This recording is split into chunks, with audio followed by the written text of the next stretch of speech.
In fact, the Open Democracy column this week, which was published a couple of hours ago, actually has the sort of title, "Is the War at a Dangerous Stalemate?" What I was asked to do this morning is just to present an overview of where we are 2 months into the war, which looks like it could last a much longer time. I'll try and do that, and I'll try and do it in 8 minutes. So that's basically 1 point a minute for 8 minutes. So it'll be a fairly brief run through. Let me put it this way. If you go right back to where this started and why it started, back in the 1990s, there was the huge change in the old Soviet Union, and Russia basically had its independent status. You had the period under Yeltsin. During that time, you had this sort of sudden transformation into what you call it market fundamentalism or neoliberalism, the development of a rapid kleptocracy.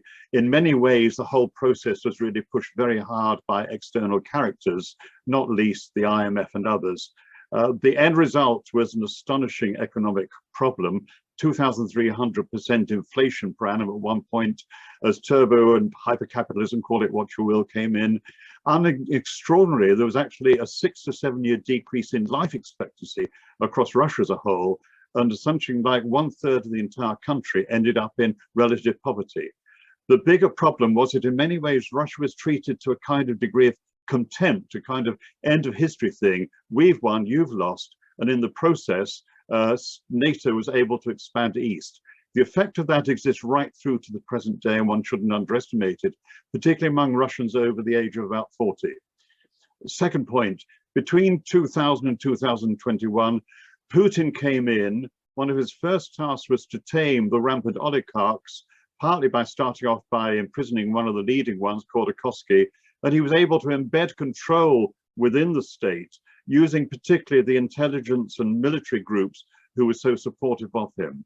More than that, I think the key thing is that Putin really embraced an idea of a greater Russia leading a new Eurasia. And this is a thinking goes right back to the White Russians in the 1920s. In 1930s and 40s, there was Lev Gumilev, and more recently, of course, you have the what you might call the personal advisor of Putin himself, Alexander Dugin. One would have to call the whole process a kind of ethno-nationalist fascism with a touch of actual imperial stardom. Of course, what was required here was to push back against what was seen as the external push, particularly from NATO and indeed from the EU. Basically, Putin's people saw it in very differently, and essentially the development in Crimea and Donbass in 2014-15 were the start of this. When we come to the start of this war in early 2022, there were very clear war aims from the point of view of Putin. The requirement was to take Kyiv at a very early stage and engineer a termination of the regime. Air supremacy over the whole country had to be gained.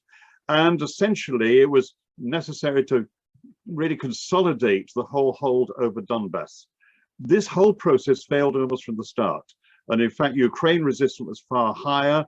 The Russian military tends to be very big, but basically disorganized. And there's really no welcome from the Ukrainians at all as expected. So within 4 days, you have a very, I suppose you would say, an annoyed, frustrated Putin, even threatening escalation to a new level. Since that point forward, we've seen the slow transition over about 4 to 6 weeks to more of a counter-city war with an emphasis on the south and the southeast. Now the aim is clearly to consolidate control of Donbass through to Crimea at whatever cost. And we're seeing a huge cost, particularly the examples being Mariupol.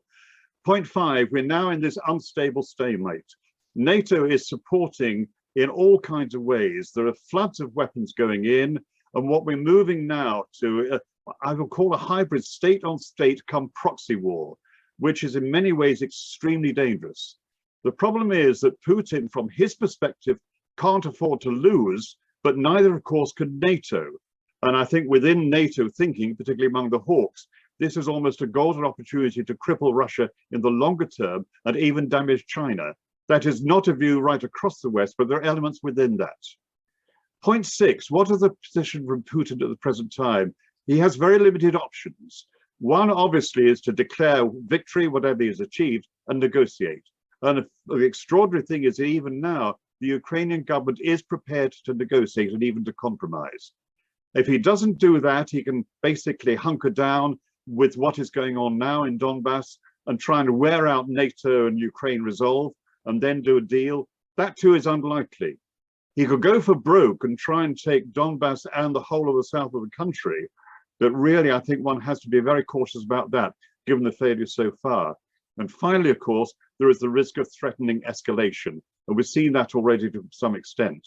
But the problem with this, of course, is you always have to figure in this kind of crisis that three-point phenomenon, AIM, accidents, incidents, and mavericks. And that is the risk of unexpected escalation. It makes the situation really very dangerous.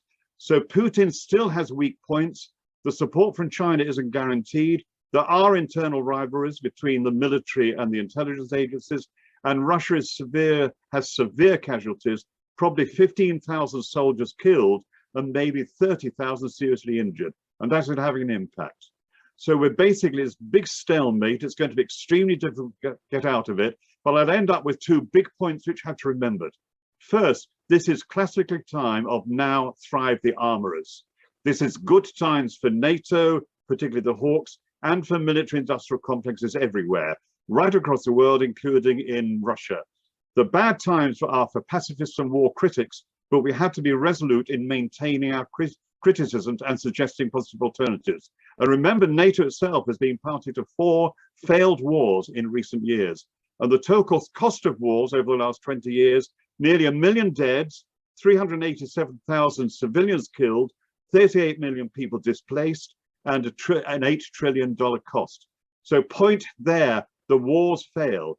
Big point 2, the problem is this is actually occurring in a globally evolving triple crisis. That is the crisis, of course, of neoliberalism, plus limits to growth, plus a military system which is predicated on using military force. We're in a very fluid and unpredictable state in world politics, and we basically have to keep our resolve.